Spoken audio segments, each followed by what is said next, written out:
Ugh, why am I stuck here still on an island with some patch of dust is attempting to brutally murder me? Huh, interesting. Let's start her up, shall we?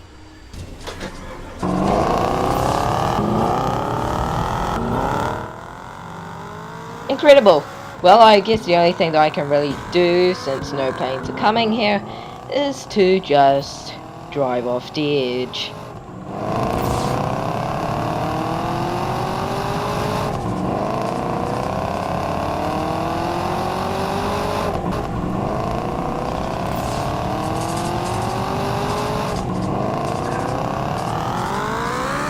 Whoa, whoa, whoa! Can we stop the thing? Stop the thing! Stop the...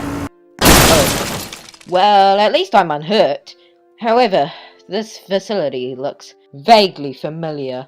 It seems as if EcoScratcher is here. Welcome and thanks for tagging along to Car Crushes 2.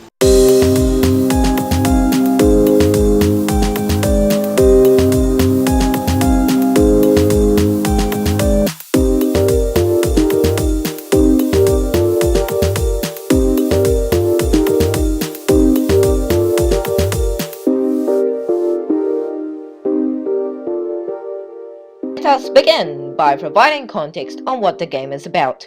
Car Crushes 2 by Panwells is the sequel to, you guessed it, Car Crushes. In this game, you crush cars with a various assortment of crushes like Acid Pit, driving your car down to its death, Spike Pit, driving your car down to its death again but it's sloped, three crushes placed in a different way, Lasers, Nature Pit even though it looks entirely artificial, Flamethrower, Freezer, Pit with Pillars but they're automatic and you're going perpendicular to them, not all other directions, Crushes but there's 5 of them, Obscene Weapons.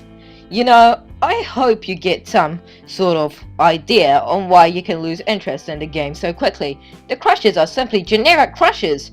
You use it once, you basically used all of its type.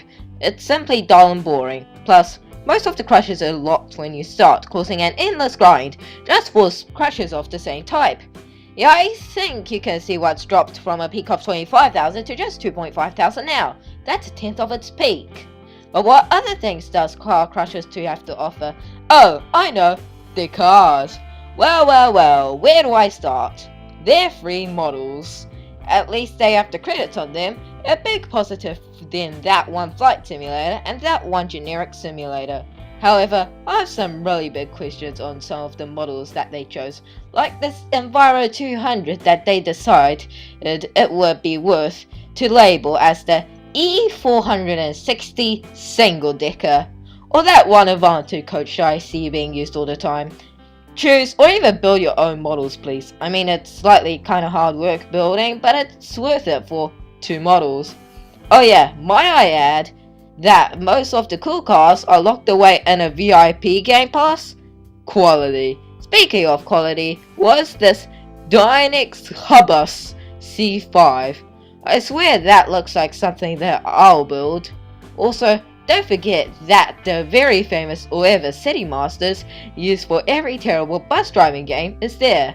Same goes for the Peter Tech pushback truck. Man, these are some high quality vehicle choices.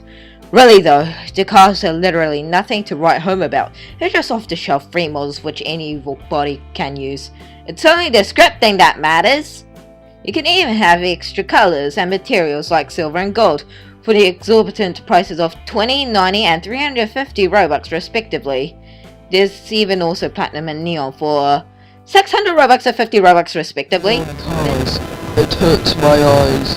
It hurts my soul. Something that most people consider worthy of writing home about is the Derby game mode.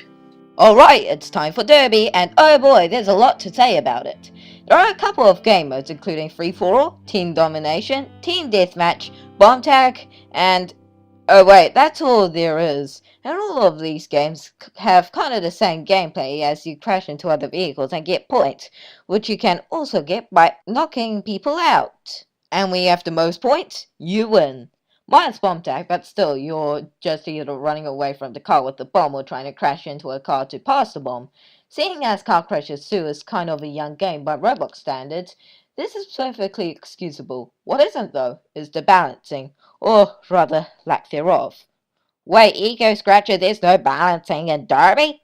Yes, there is absolutely no balancing whatsoever. The cars and their stats are literally ripped out from the normal car crashes too, which makes sense from a practical standpoint, but goodness me, some of these cars can be considered extremely overpowered, like the tanks and the monster trucks.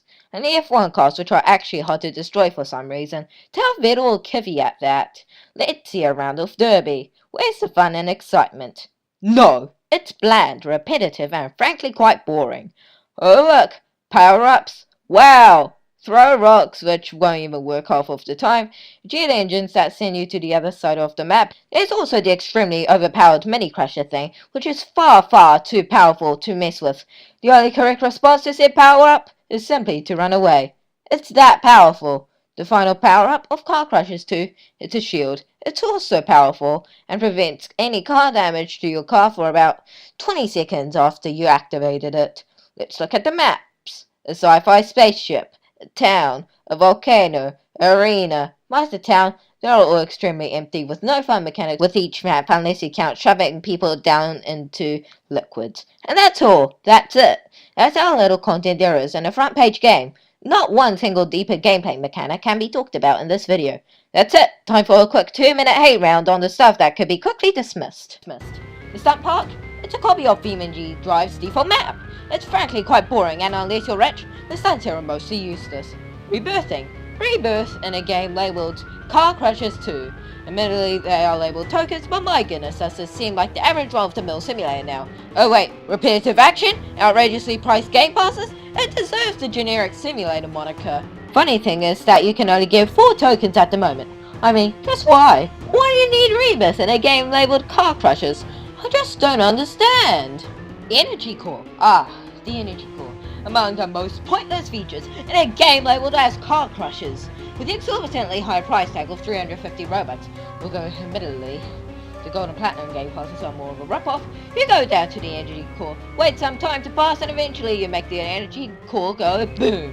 What a pointless gameplay mechanic. There's also a badge to make your 350 Robux worth more. Incredible. The prices of the cars. You can buy money for Robux, but for some of them you can't buy them because it says that you've surpassed the amount. A lot. On a scale from 1 to 10, I rate this as a useless developer product. The scenery, apart from everything I've talked about, it's mostly meh on the most part. It's kind of bland and boring. The chassis? Well, it's just a modified A chassis. But it doesn't work on mobile, I hear you say. It's a different chassis on mobile. Why do you have 2 different chassis types? It seems I've run out of items to discuss in Car Crashers too. I really have. What life decisions made me do this? What have I done? What am I doing? What will I do? Goodness me, what have they done to the Energy Core? Alright everyone, get out of this facility. Whoever did this better come up with a good reason or else they will be severely punished. Mr. Chopper, time to get it in time. Hopefully. Phew. A lucky escape, I say.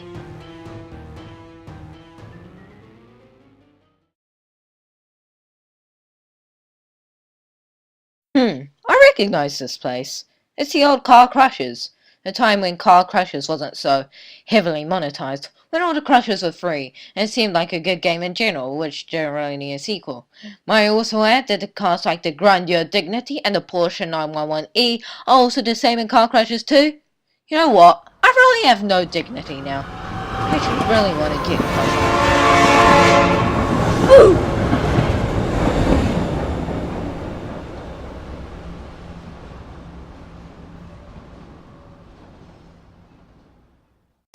Hello, please discuss, like, subscribe, hit the bell icon, and share. Sorry about the length of this one, but there just wasn't enough content. I'll see you all later.